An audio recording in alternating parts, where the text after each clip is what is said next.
So thank you so much for joining us, Coach. I really appreciate your time. I guess to get started, how did you get into tennis yourself before you got into coaching? Always kind of hit the ball with my parents growing up. And when I started lessons, just immediately fell in love. I started playing, uh, you know, taking lessons when I was 12. So some people call that late. It was just fine. And from that moment on, I was into tournaments and competing and played high school and just kind of loved everything about it. So I was a pretty okay player, but I always loved it. And that's turned out to be where my profession has taken me, is that I wanted to spend all my time, on the court. Love it. And let's talk about your first coaching job as a college coach. Now, you've worked at some amazing programs. As mentioned, you worked with Eastern Illinois, you worked at Indiana, now you're at Notre Dame. Where did you land your first coaching role, and what was that like?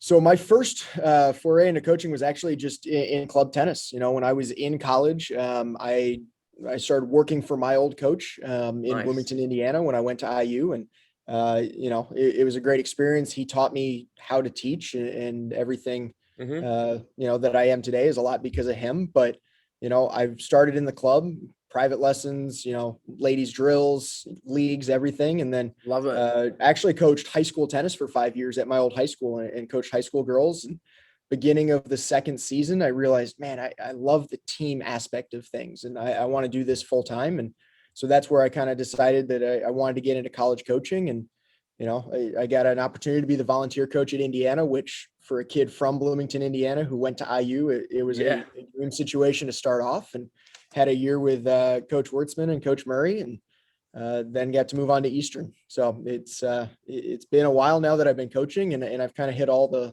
levels to the game. You know what you mentioned just before, how you love the team aspect. That's what I love about college tennis, because look, I've got a little brother that's currently on the pro tour, and it is lonely. You're by yourself, you got your suitcase in a hotel room, you play your match at a futures event, you go back into the hotel room and you're chilling out talking to someone on a phone.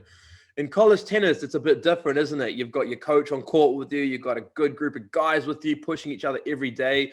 I think it's such a great place for athletes to not just to go for to develop as a tennis player, but as an experience. It's like second to none, isn't it? It's an incredible opportunity that I would hope everyone, regardless of your long-term aspirations, will at least strongly consider.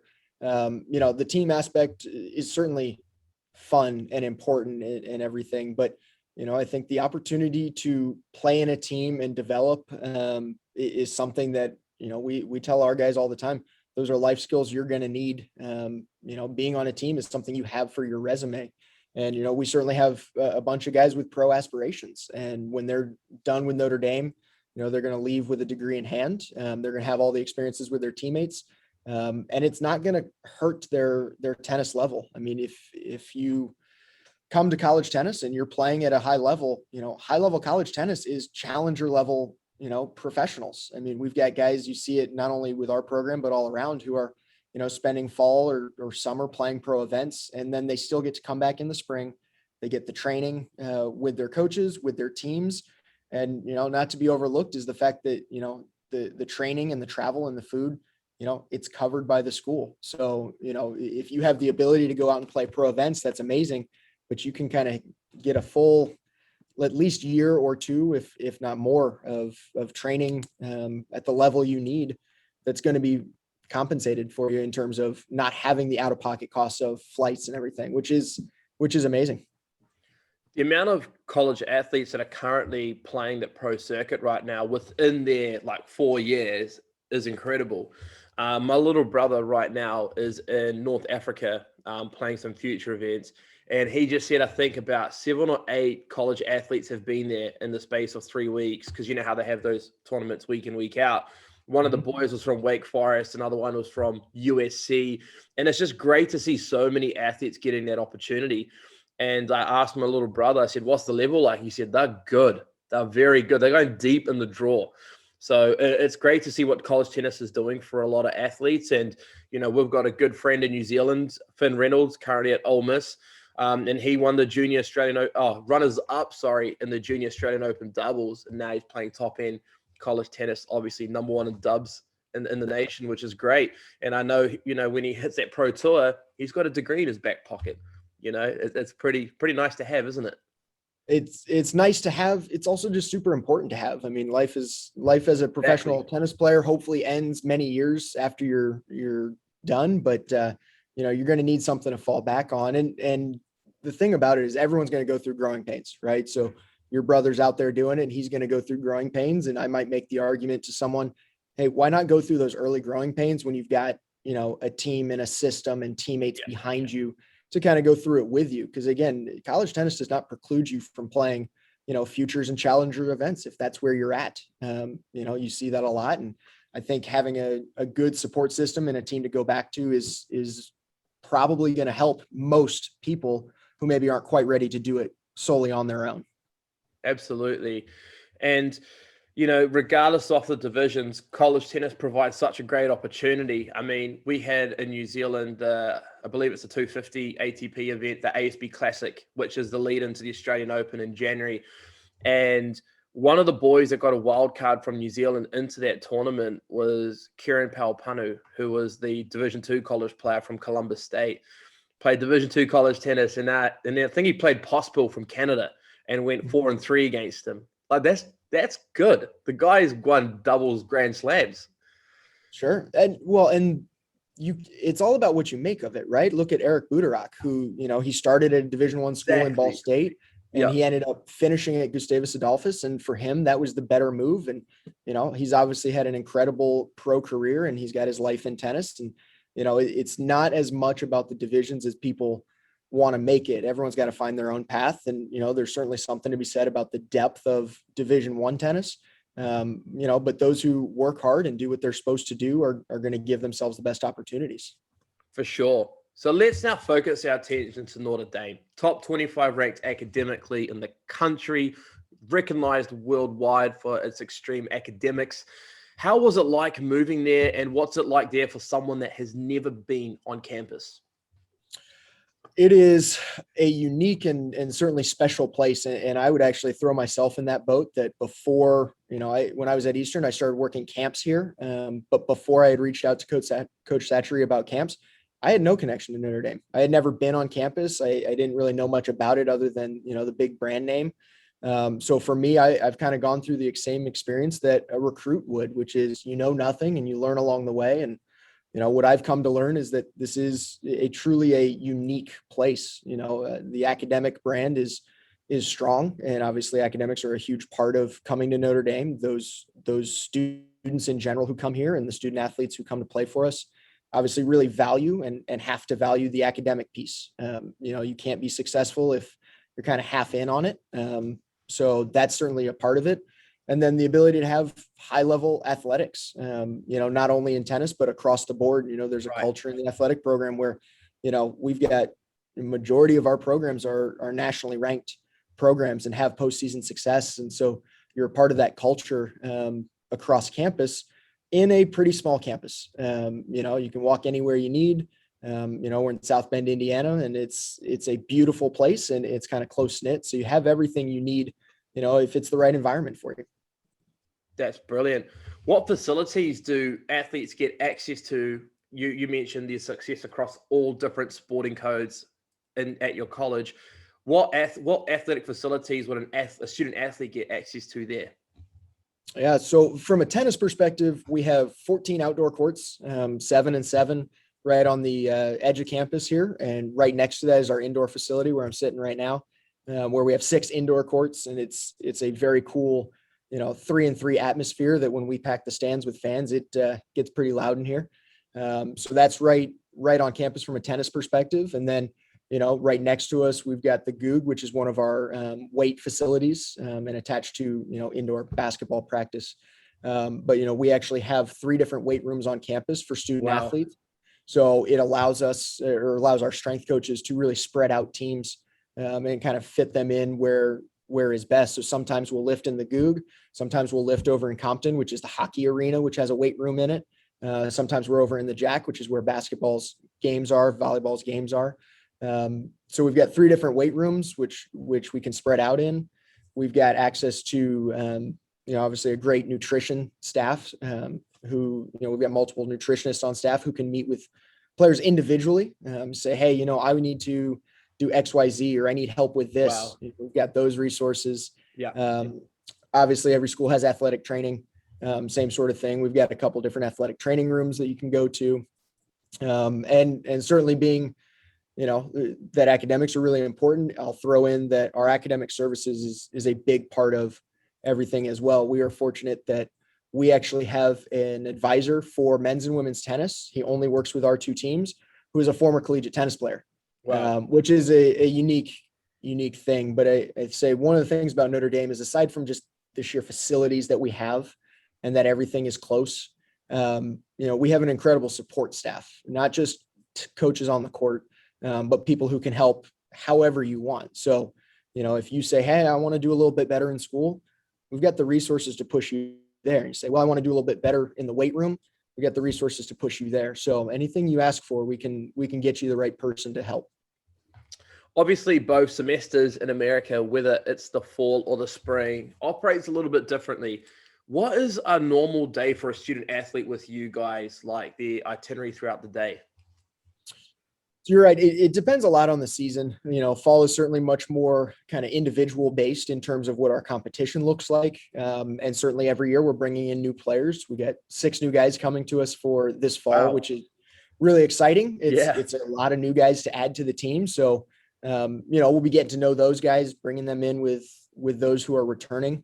But general days for us, we go, guys are going to class during the day, whatever their schedule ends up being.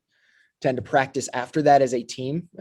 Monday, Wednesday, Friday, we usually practice as a team.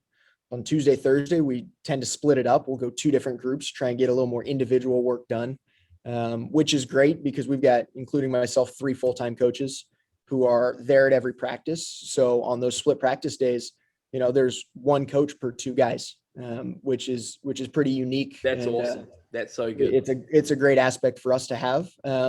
And then we'll usually do our conditioning or our lifting after that most of the time. Obviously, there are always exceptions. And when guys have exams, when they have to study, right.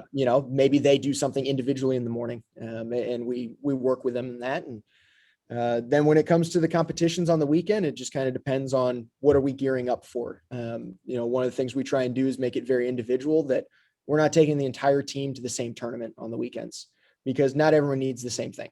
Right. So our top guys are going to All-Americans or playing futures events or hopefully qualifying for collegiate grand slams. Guys who are new to college tennis maybe just need to play the local invite, need to play our home invite and just get matches and see what college is about. So throughout that kind of rough framework, we figure out who needs what and build their schedule from there.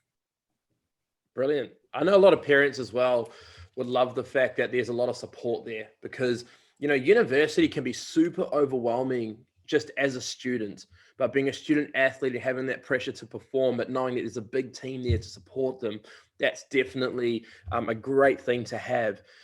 In terms of your school, it is, as I said, it's very well known. You've got huge success in men's tennis.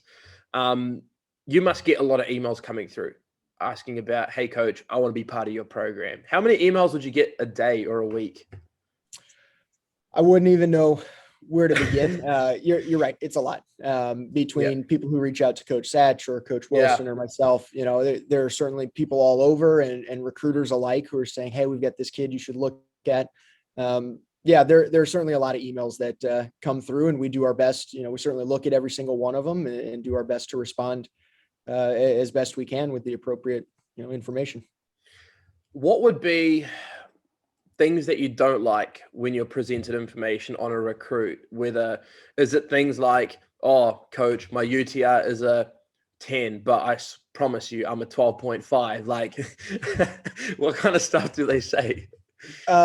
That's a good example. I don't get too bent out of shape out of that on that one, but I do kind of look at that and go, you must understand the system way better than I do, because I think it's hard. I mean, UTR is a pretty good metric. And look, I understand there are injuries. COVID has messed with everyone's UTR. I understand that.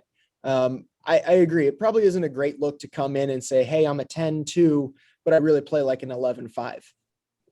words don't mean as much as your results or your play. And, if you legitimately have a reason that you're not up there, then, say what you've been going through, but don't try and ballpark for me what your UTR is. I think that's a really hard thing to do. But it's not a big deal. I'd say the biggest turnoff for me as a coach is just poor communication. And it's not necessarily, I don't ask you to text me back within an hour, especially, you're on the other side of the world from me. Right. We get different schedules. But I think to me, poor communication is, not writing well, having little slips in punctuation and grammar and just things that probably could be avoided. Obviously there are language barriers with some of the kids we talk to. And again, I'm not faulting anyone for that. But do the work to make it clean, do the work to make it presentable. And a big thing is do the work to make it unique. What are you going to tell me that stands out, that gets me interested about you? If you say, hi, my name is, I want to combine tennis at the highest level with, academics at the highest level. Okay, that's great. And you've told me nothing that stands out about you. Everyone would love that. Tell me things that are just eye-catching. Hey, I had this tournament result. I know this person. Even, I tell kids, when you're sending messages to coaches, obviously use the coach's name. Don't say, hi, coach. Hi, Coach Kercheval.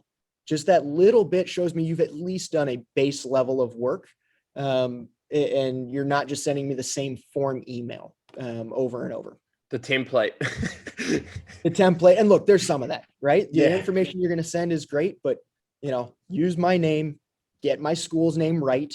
And, at the end say, hey, I'd love to be part of the Fighting Irish, just show that, drop in the mascot. It takes very little to change that, just enough to show you've done the work about our school. And then even, tell me things that are unique to you, right? If you have, been to the state of Indiana, right? Or you've been to South Bend or, something like that, make sure to throw that in there, right? Or things like, hey, I actually also play guitar, right? I know it seems a little silly, but it shows that you have a little bit more than tennis. And maybe that happens to be the thing that I, as a coach, recognize and reach out about. I actually had an athlete. He's quite an extrovert. He's great kid.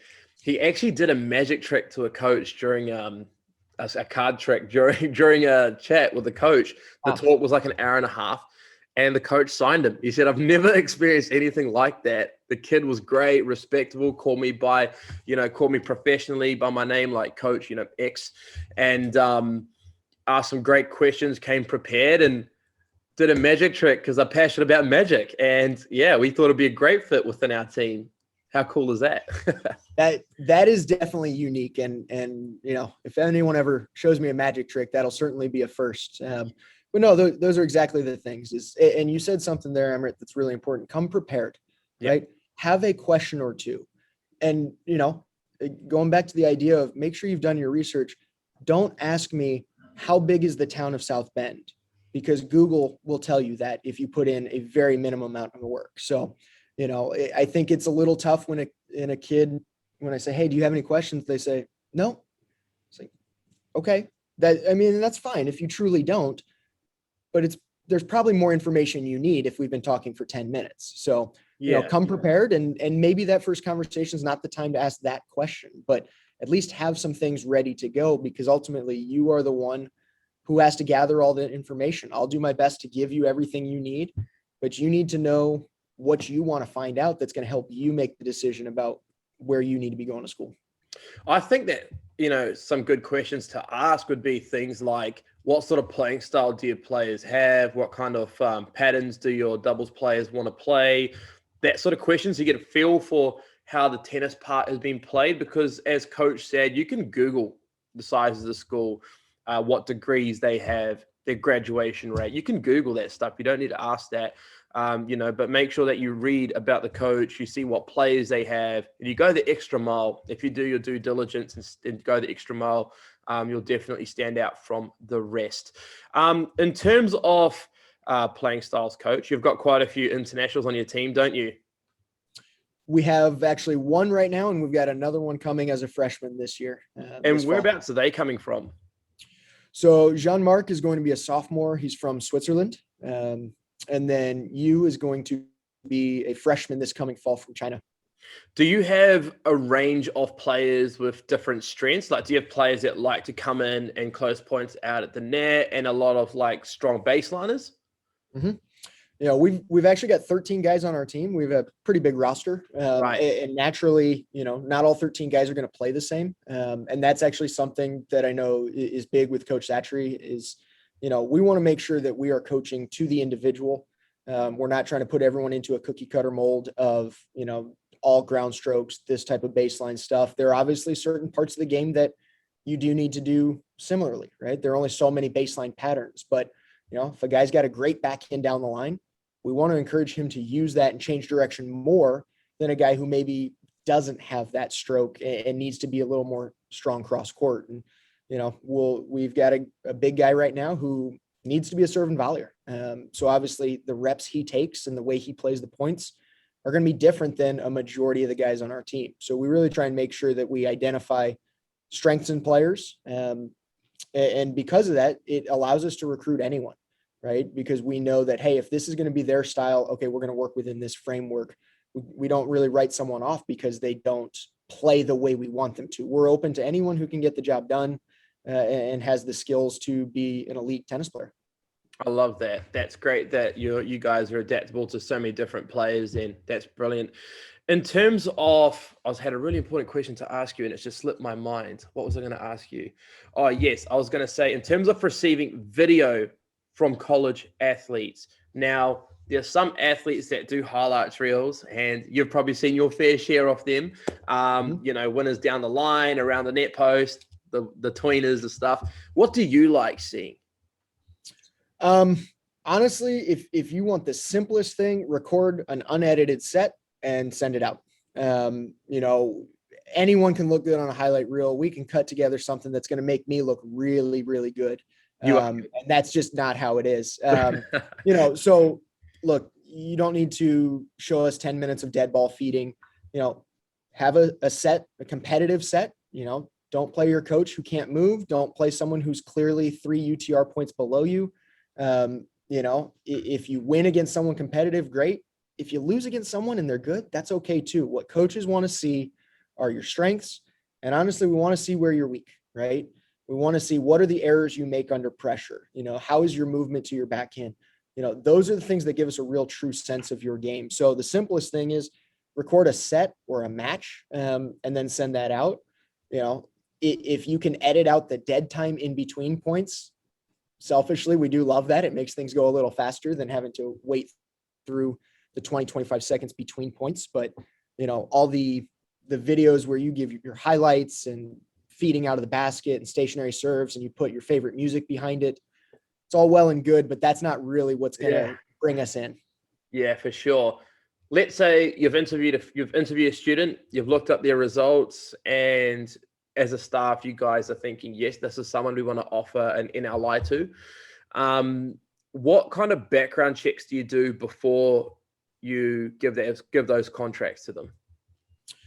Well, in terms of looking at the whole picture, obviously we talk a lot with the player, but we also talk with families, and we often will talk to coaches or coaches who may have seen players. You know, it's important that we kind of get a sense from all aspects of who is this person, because, you know, as much as we talk on Zoom or on the phone or text, you know, we want to make sure we have a pretty good sense of who we're bringing in, because not only do we want to make sure it's the right fit for us, we want to make sure it's the right fit for them. It doesn't do anyone any good if, you know, we get a really good tennis player here who doesn't fit Notre Dame or who doesn't fit what we're looking for. So we'll certainly talk to parents. We'll certainly talk to coaches and try and get as much of the whole picture as we can. That's brilliant. I guess at the end of the day, you want to find people on, like, you want to kind of see what the athlete is like off camera and seeing what they're about. And I guess like they're going to be representing that big sign behind you, right? They're going to be repping a Notre Dame brand, and you want to make sure that that brand is being withheld with respect and the right way. So yeah, for sure. Coach, I just want to say thank you so much for joining me today. I really appreciate it. This has been really, really useful for athletes to listen to. I know they're going to get so much from this. And yeah, please, guys, if you're watching this, go check out the Notre Dame men's tennis page on Instagram, Facebook. Check out their website. You can even go on YouTube and see the kind of ways that they play. So you can also see some of the fans in the stadium that they play in. I checked it out. It was pretty cool. And do the right things. If you're 14, 15, 16 years of age, start working hard so you can get an amazing opportunity, like being a student athlete at Notre Dame. Thank you so much, Coach, and best of luck for the fall season. Appreciate it so much. Thanks for having me on, and appreciate what you're doing to help people find the right place. It's super important that they've got someone in their corner who can help them. Thank you so much. Have a good one. We'll be in touch. Appreciate it. Have a good one, Emmerich.